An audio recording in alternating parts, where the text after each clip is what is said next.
Hi everyone, and welcome to Uncovered Vintage Fashion Magazine Review. I'm Stephanie, and I've been collecting and selling vintage fashion magazines for over 20 years. And I'm Morley. I'm a former copywriter and am now an award-winning playwright and screenwriter. Together, we will examine some of your favorite vintage fashion magazines from the 70s, 80s, and 90s. On Uncovered, we'll discuss some of the magazine's models, layouts, and did I mention the models? And we'll also review some of the ads and articles that make these magazines such a great piece of pop culture history. So, fasten your seatbelts and let's get uncovered.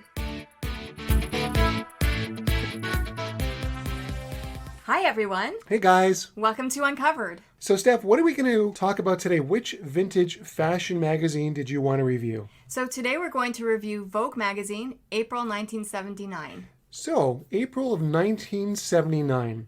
So, do you remember anything about the songs or movies around that time by any chance? I know that disco was very, very popular and prevalent back then. Yeah, disco really ruled the airwaves. I think some of the songs that were really popular at that time. Heart of Glass by Blondie. That was the first Blondie song I'd ever heard. Huge band. Yeah, love that song. I've seen them in concert, and she still sings fantastic even today. Yeah. There was Tragedy, of course, by the Bee Gees. Oh, classic, iconic song. A lot of great songs. Another one was one of my favorite Canadian songs by Frank Mills, Music Box Dancer, which was an instrumental hit, and just a fantastic song. If you haven't heard it before, I really recommend listening to Music Box Dancer. There's also the Logical Song by Supertramp. Oh, I remember that very well, Supertramp. Now, Music Box Dancer, I was surprised to see that it was such a big hit in the U.S., actually. Yeah, it is a Canadian performer. Yeah, Frank Mills, who I believe started off with a group called the Bells, if I'm not mistaken, which I think David Foster started with as well, if memory serves. Oh, how interesting. In terms of the movies, in 1979, around that time, there was the Amityville Horror, which, believe it or not, even I had seen. Oh, I love that movie. I think I'd even seen it twice. I don't know why I hate horror films, but for whatever reason, I saw that one twice. There was Mad Max. I remember renting that on VHS. And I think Rocky 2 was around that time as well. So that was a good year for movies. Yeah, I think that was the first Rocky movie that I actually saw. Rocky 2, yeah. Well, that was probably the best of the franchise. In fact, I don't think at the time that I was even aware that there was a Rocky 1. Yeah. But yeah, well, usually if they have Rocky 2, there'll probably be a Rocky 1. And... No, but I thought that it was the first Rocky. I wasn't aware that it was a sequel at the time. Now I am, folks. Right, okay, so Rocky 2, yeah, I know, it's a little confusing. Okay, let's move on. So, guys, the cover that we're going to start, we're going to start, this is Vogue, April 1979. The headline is Fresh. I'm actually going to go ahead and read you a few headlines from the cover. So, the new look of beauty. Straight talk on good health, diet, exercise, skin, makeup. First look at summer fashion, it's terrific. Paris, the new mood, what's in it for you? And the great beast singer speaks out on life, dreams, love, and terror. So this is the April issue. Just to correct you, the great IB singer is Isaac Bashevis Singer. Very, very famous, well-known writer, poet, etc. Yes. That's very interesting. They had one on Isaac Bashevis Singer. It is. So guys, this is the summer issue. It's spring leading into summer, and all the summer fashions are in this magazine. The cover is Esme Marshall. Photographer is Stan Shaffer. Makeup by Vincent Nasso, and hair by H.V.W. Now, I was not aware. I did not know who H.V.W. was. It was credited as initials, so I had to ask someone, a contact that I have in the industry, in the hair industry, who told me that H.V.W. is actually Harrie von Wijnberge. Apparently, he was a hairstylist and makeup artist, but in this case, he's done Esme's hair only. So Esme, for those of you who don't know, she got her start at Mademoiselle magazine. She was discovered selling socks, if you can believe that, in Cambridge, Massachusetts, and became known as the Energy Girl. And she's a big, big model back then. Obviously, she's on the cover of Vogue. But what happened was she started at Mademoiselle as sort of a junior model and went on to model for Calvin Klein and then on to Vogue.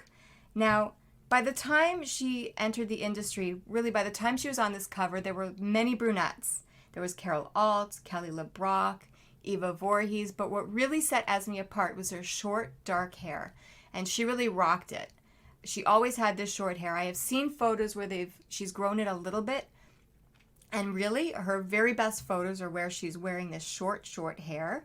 She brings a great energy to all of her photos, which is hence the name Energy Girl. And today, I think she's still modeling. I've seen some photos. I believe she's still modeling, but she has 4 children. And one of her daughters has actually followed in her footsteps and become a model herself. Her name's Raychel Roberts. She goes by the name Ray. And so Raychel Ray the second, like Rocky II. Yeah. So, okay. You could say that. So yes. She was the sequel. Got it. Okay. She was the sequel. So for this cover, it's a close-up of Esme's face. She's sort of looking into the camera flirtatiously. She's wearing this little hat, this little fuchsia-colored hat. Fuchsia.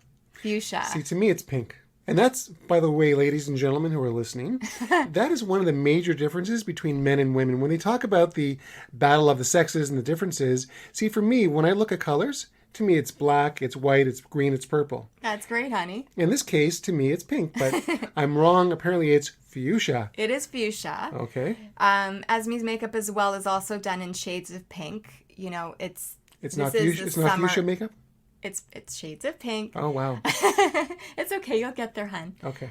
It really showcases her brown eyes beautifully, and she's sort of looking into the camera flirtatiously, and drawing you into the issue, which is the whole point of the cover. She looks beautiful. This little hat calls to mind. What do you think? It reminds me a little bit of Jackie Kennedy's pillbox hat. Yes, absolutely. Maybe, I don't know if this is what they were going for, but it's adorable. Well, she has a very classic look. I mean, she looks similar, but not quite to Jackie O. It's a really beautiful picture. Yeah, it is. It is, and it really, as I said, it really does draw you in. The colors are appropriate for the time period, being a spring-summer issue. So that's the cover, folks. Great. All right. So on page 44, yes. What really drew my attention is that there's this really interesting article about John McEnroe. Wow. Yeah, a young man with clout is the heading. And for those of you who perhaps have heard of the name but aren't really familiar with him, John McEnroe was one of the original bad boys of tennis. He's known for his on-court tantrums, as well as he was known for his amazing, amazing matches with Bjorn Borg and many others. He was known for smashing his rackets on the courts. He was known for his tirades against the umpires, one in particular where he was shouting, "Are you kidding me? Are you kidding me?" Well, it's really so unfortunate because he had such prowess on the court, and he became known for his temper. Yeah, so, he's one of those polarizing athletes where either you love him or you hate him.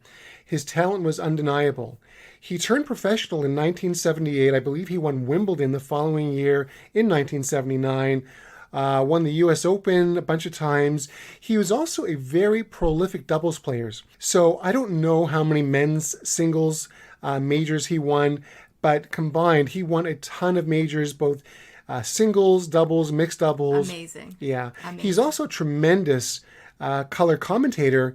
If you ever watch tennis now, he's also known for his volatile marriage to Tatum O'Neal, of course. Paper Moon, yeah, among others. And her father, of course, was Ryan O'Neal. Yeah. Ryan O'Neal. Yeah.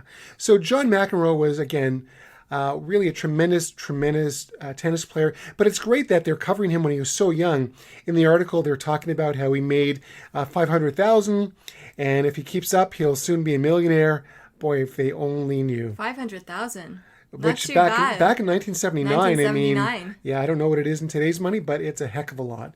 Yeah. So anyway, that's all I want to talk about, but it's really cool. And that's what I love about these magazines, where you'll find these hidden gems. And this is when John McEnroe had only won a few tournaments, but boy, if they only knew then what a career he would have, they'd be stunned. Amazing. So the next layout, and actually it's an article layout that we're going to discuss, is called Feel Free, Feel Fit. It's Janice Dickinson, looking beautiful. And really what it is, it's actually photographed by her then boyfriend. I believe they were going out at the time, Mike Reinhardt. Hair by Marc Pipino. Makeup by the iconic makeup artist Bandy. And what this is really, it's a section about fitness, skincare in the summer. Because, again, this is a summer issue. Janice is wearing bathing suits in this layout. And just a little bit about Janice. So she's born in New York, She was raised in Hollywood, Florida. She came in the 70s to model. She came to New York.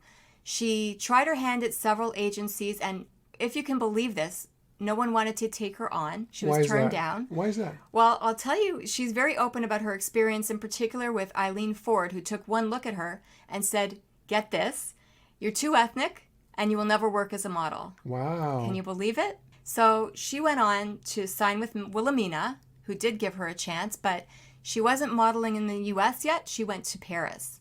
And she became a very big model in Paris, returned to New York, and then she did, in fact, sign with Ford. But she really never forgave Ford. She really never forgot about that initial rebuff. And what she ended up doing would be ultimately later on to leave Ford for Elite. So, but huge model. And if I'm not mistaken, I believe she's also she proclaims herself as the world's first supermodel. Well, she has done that, yes. But I have to give her credit because I've seen, I don't know if you've seen this, but there is a YouTube video where Janice is talking a little bit about, she's giving advice, talking about what it means to be a model and giving advice to the younger people, young girls who want to go into that field. And what she actually says, her recommendation is that they go back to school, get an education, and have something between their ears before they, to have sort of a backup plan, because this is not an easy industry to get into. And, Janice, now we know she's an author. She's written several books. She's been in television, but I got to give this girl credit because she has worked for everything. In my opinion, she has worked hard for everything that she has. And it's really, everything that she's accomplished. And it's really profound advice. I mean, so great. Stay in school, get a degree, because modeling is very fleeting. Only the top models actually can make a living at it. And I think that was very generous of her. I think so too. And very astute for such a young girl, because if you think of when she made this video, and you guys are going to have to look at this video because if you haven't seen it, it's really something to see. She's a young girl. She's a young girl. So anyhow, back to this layout. She looks gorgeous. She's the first photo. She's wearing this sort of transparent shirt. Like, who could ever wear that? Possibly with a bathing suit under, but where she's would not. Where would she wear it? Like exactly, Studio 54, perhaps. Exactly. And she's moving forward in the article. She's sort of jumping. It talks a lot about fitness and sun protection. She's jumping, leaping, walking, and running. And by the way, there's another model, a male model, in this layout. But unfortunately for him, your eyes just go straight to Janice. She is just that good. She makes the clothes look amazing. She's rocking the bathing suit. Great tan. They talk a lot about sun protection later on in this issue, and we'll get into that. But she looks beautiful. The photography is wonderful. I don't know where the location is. It's photographed on a beach, and it does look like a location shoot. That just about wraps up this particular layout. It's great. But we'll move on to more Janice Dickinson later on in this issue. Thanks, Steph. Okay, so I want to draw your attention to an ad on page 58, I believe. And I really do not like this ad at all. I'm going to discuss some good ads. This, unfortunately for me, is not one of them. It's a double page ad. So across both pages, you have in reverse. Now, for those of you who don't know what reverse is when you have white letters on a black background. Normally, you'd have black letters on a white background. Yes, and don't ask me to repeat that true. 10 times. Okay, so number one, you have reverse, which is difficult to read. If you think about it, white lettering is a little bit difficult to read. Also, it's all capital letters. It's the Denny neutrals. So they're yelling. The Denny neutrals. Exactly. It's all across both pages. On the left-hand side, you have some lipstick cases, so some shades of lipstick. You know what? I'm just going to interject because I'm looking at this photo of the makeup products, and it's actually a little blurry. It's not the best photo, in my opinion. Right. And on the right-hand side, you have the picture of the creative director for Denny Neutrals. So there's a few problems with this ad in my particular opinion. Number one, the eye doesn't know what to look at first. There's this great book by David Ogilvy, who is an extremely famous advertising guru. He created the CF Hathaway Man campaign, which we'll talk about. And he says that if you're going to use reverse, use it for maybe one word, a couple words at the time. Number 2, don't use all caps. So in this particular case, it really does grab your attention, the Denny neutrals in reverse. A little distracting. To me, it doesn't look that great. But here's the worst part of the ad.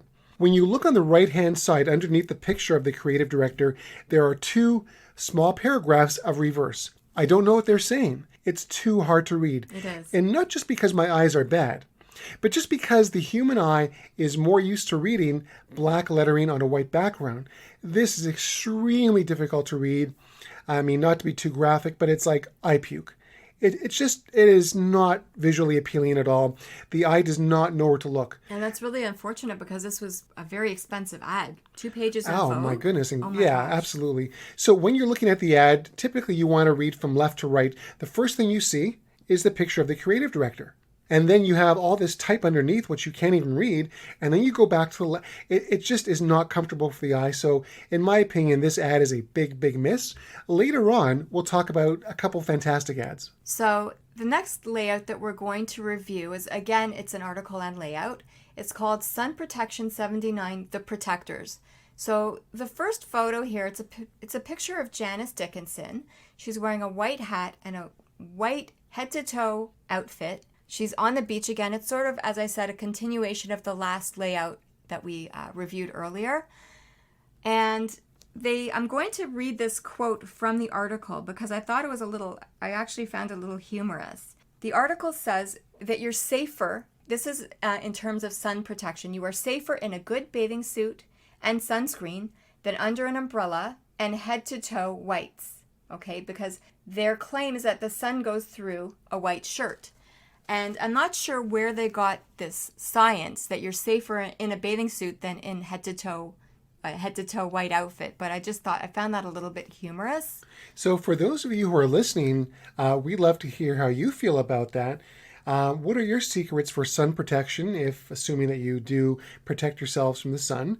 You can reach us at uncoveredvintage@yahoo.com. Also, you can reach us on Twitter, and our Twitter handle is uncoveredvfmr, Vintage Fashion Magazine Review. Or on Instagram, it's at uncovered_VFMR. And that stands for Vintage Fashion Magazine Review. So we'd love to hear from you. What are some of your sun protection hints, or if you feel that the article is correct? So, sun protection is so important. We all know that. And even back then they knew that. But going back to the photo, I'm not sure what the science is behind their claim that you're safer in a bathing suit than in a shirt. However, Janice looks beautiful in this photo. There's a male model behind her. She's photographed on the beach. It's by Mike Reinhardt, the same photographer as in the earlier layout. So just turning the page here. The next photo is Eva Voorhees by Chris von Wangenheim, hair by Garren, makeup by Alberto Fava. And this is actually back to the theme of sun protection. This is how sunglasses protect your eyes from the sun, okay? And the style seems to be, and in fact they pretty much outline it in the article, that the larger frames are not only in style, but they're functional for protecting your eyes from the sun. And it looks like the larger frames are back in style yet again. Yeah, you know what? 40 years later. Yeah, she looks very current. This is Eva Voorhees. Her hair is spread out sort of in waves. It's a very otherworldly photo. There are 2, I don't know if they're men or women, there are 2 models behind her, but they're wearing sort of welding helmets and you can't see them. They sort of look spacey, alien, a little creepy. This is a Chris von Wangenheim photo, and this is his style to make very risque, unusual photographs with the story behind them. So Chris von Wangenheim, very, very progressive and popular photographer at the time. He also did the Dior ads, and I'm sure a lot of people are familiar with those ads, where he would, for example, he had a model Chris O'Connor in a Dior ad, 1977, firing an actual gun in an advertisement for Dior. And it was captioned, "Explosive is your Dior." So he did a beautiful job in making you ask questions. You look at the photo and you have questions. What is the story? Why is she firing a gun? So he brought a lot of intrigue to his work, and this photo of Eva Voorhees is no exception. Beautiful photograph, beautifully done, a little space age, sort of modern photo. I think that he did a great job here. Yeah, she looks beautiful. The makeup is gorgeous. Great job. Excellent. So earlier we talked about an ad that I absolutely despised. Now I want to talk... How do you really feel about it? Exactly. Well, it wasn't so good. Now I want to talk about an ad which I absolutely adore. The product is called Geminesse, which is a type of women's perfume. Now, what I love about the ad is everything. First of all, it starts off with a picture of this elegantly dressed woman. She could be a socialite. We don't know what her background is. It looks like she's holding some furs in her right hand, and she's passionately kissing someone who appears to be the doorman for the apartment or the hotel. I'm not sure. And the headline or the slogan underneath it says, "Last night I did 2 things I've never done before, ... One was wearing Geminesse." To me, that is absolutely brilliant. Very cool. Yeah, first of all, the layout itself. You have the picture at the top, which is what your eyes are drawn to first. And then you have the little tagline, "Last night I did 2 things I've never done before," and it makes you wonder, what were those 2 things? Oh, one was wearing Geminesse. I wonder what the other one was. And then it finishes off with the bottle, the beautiful bottle of the Geminesse in the right-hand corner. So it really flows perfectly. You look at the very top, your eyes move down, and you finish off at the right. And again, of course, we read from left to right here. It's just a perfect ad. And I'm assuming that it must have done very well. It's very clever.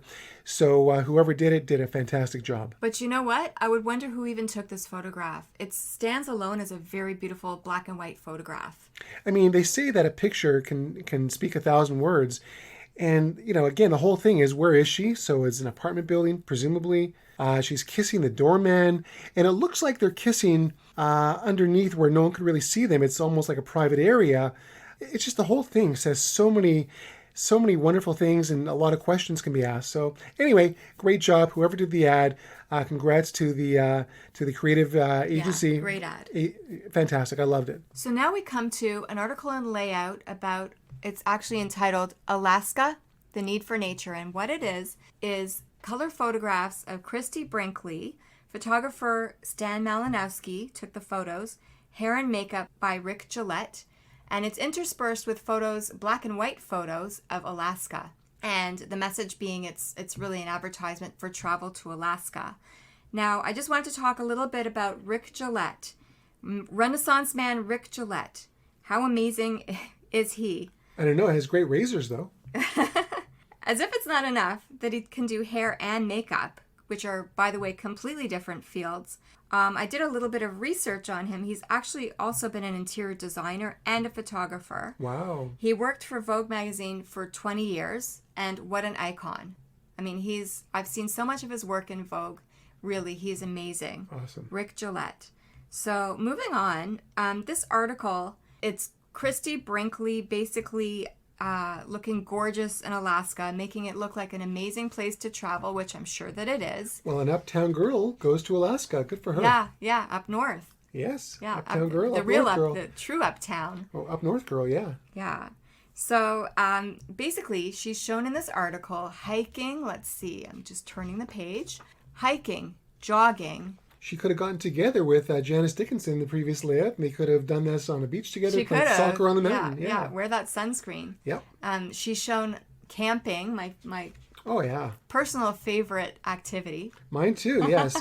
Of course, our version of camping is at a motel instead of a 4-star hotel, yeah. And kayaking. They show her here kayaking. It actually makes Alaska really look beautiful. And it is supposed to be a very beautiful destination. Absolutely, travel yeah. I've heard destination. many wonderful things. A lot of cruises to Alaska are the most popular cruises. But no one makes it look better than Christie Brinkley in this particular layout and article. Just gorgeous. Okay, thanks, Steph. So what I want to talk about next is this advertorial. So on page 162, 163, you have a double page spread. And on the left-hand side, you have the Hathaway man. So for those of you who are not familiar, I mentioned earlier my advertising idol, David Ogilvy, who started Ogilvy and Mathers. He started this wonderful campaign for the Hathaway man. For those of you who are not familiar, since the 1800s up until around 2004 or so, Hathaway had produced these wonderful shirts. And he created this campaign in the 50s with the Hathaway man. It was basically a gentleman with an eye patch and a mustache, and it was very, very iconic for many years. So he created the Hathaway man. So in this particular issue, you have on the left-hand side the Hathaway man with his standard eye patch. And he's not that old. He's probably, in his 40s maybe, mustache, and this Hathaway shirt and very distinct collar. On the right-hand side, it says a short story by C.F. Hathaway. And you're drawn into it. You think it's an actual story. And what they're talking about is fashion fads and the collars. And there's all these pictures of different collars and collars with ties. So it's interesting because, number one, it shows the Hathaway man, which is so iconic. I think in terms of advertising icons, I believe the Hathaway man was ranked number 20 in terms of icons. But what's interesting, too, is that it is an advertorial, meaning that you think it's an actual article, but it's really nothing more than an ad for C.F. Hathaway or Hathaway shirts. Nowadays, they don't do that. If you have something like that, they'd have to put advertisement. Yes, that's ad. True. They do. They have to disclose when it's an ad. Right. Yes. Now, do you find anything else unusual about seeing this? Well, I think it's really nice to see an advertisement. It's interesting to see an advertisement for men's clothing in a magazine like Vogue, which is a women's fashion magazine. And I guess you girls out there, you can attest that if you've ever had to get a gift for your significant other or for someone of the male persuasion and didn't know what to get him, it's nice to have this little bit of help in the form of an ad in a women's magazine. Yeah, this is great because obviously, the demographics for this magazine would be women. Yes. And what they're basically saying is women, the next thing you buy your man or the next gift you buy your man should probably be a Hathaway shirt. So very clever. And here are all the options and the collars because, Anyway, I just want to bring your attention to that. So the next article that I just wanted to go into a little bit, it's a beauty and health news article. It's entitled The 25% Fat Diet. And what it is, it's their fitness and skin and hair care tips. The models are Jerry Hall, Juli Foster, and some others. Photographer by Irving Penn. Hair again, H.V.W.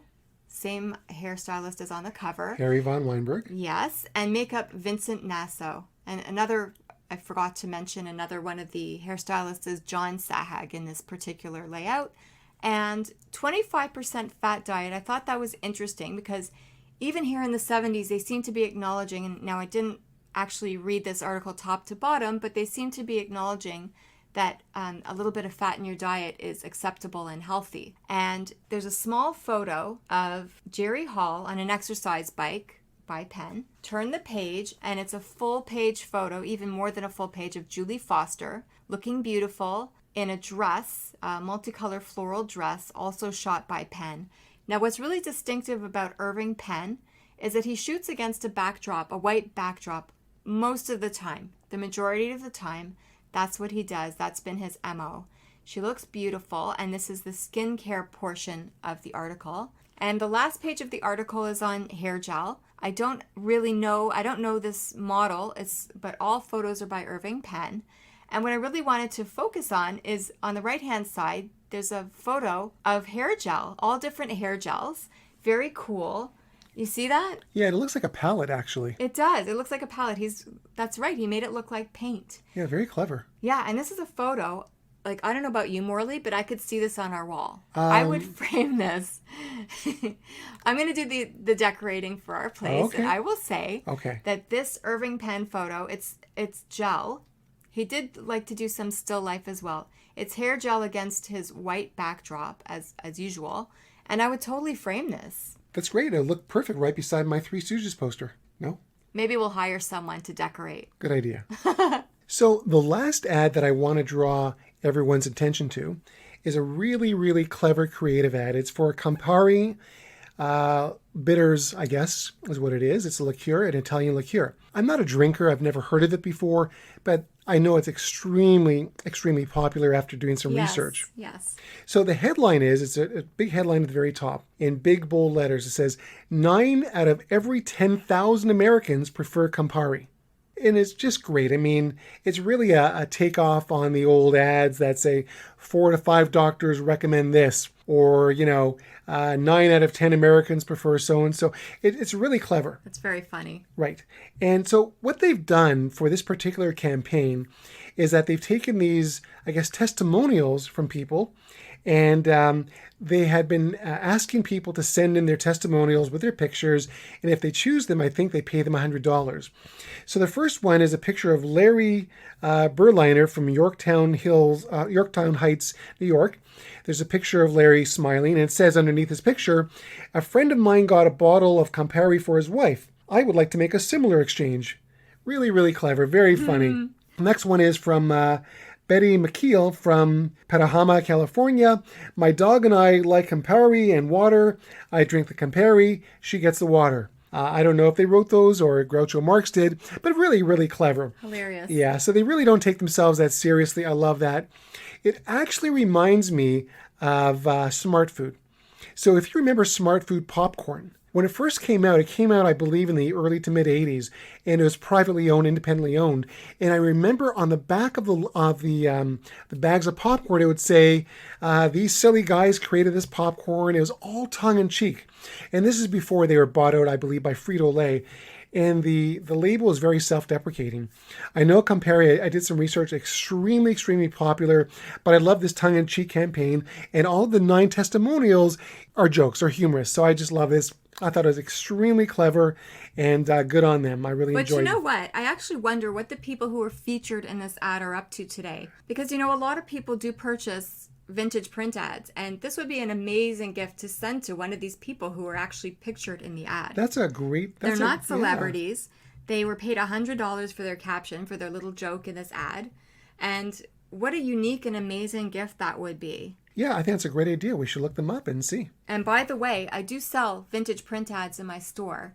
Great mags. This would be a great one to get. That's GR number 8 MAGZ for those who aren't familiar. I do have stores on Etsy and on eBay. And vintage print ads, they make a very unique gift. Absolutely. Yeah. It's a nice slice of nostalgia. It really is. So the last layout that we're going to discuss today is entitled Real American Style. The models are Eva Voorhees and Patti Hansen, photography by Chris von Wangenheim, hair by Garren, and makeup by Alberto Fava.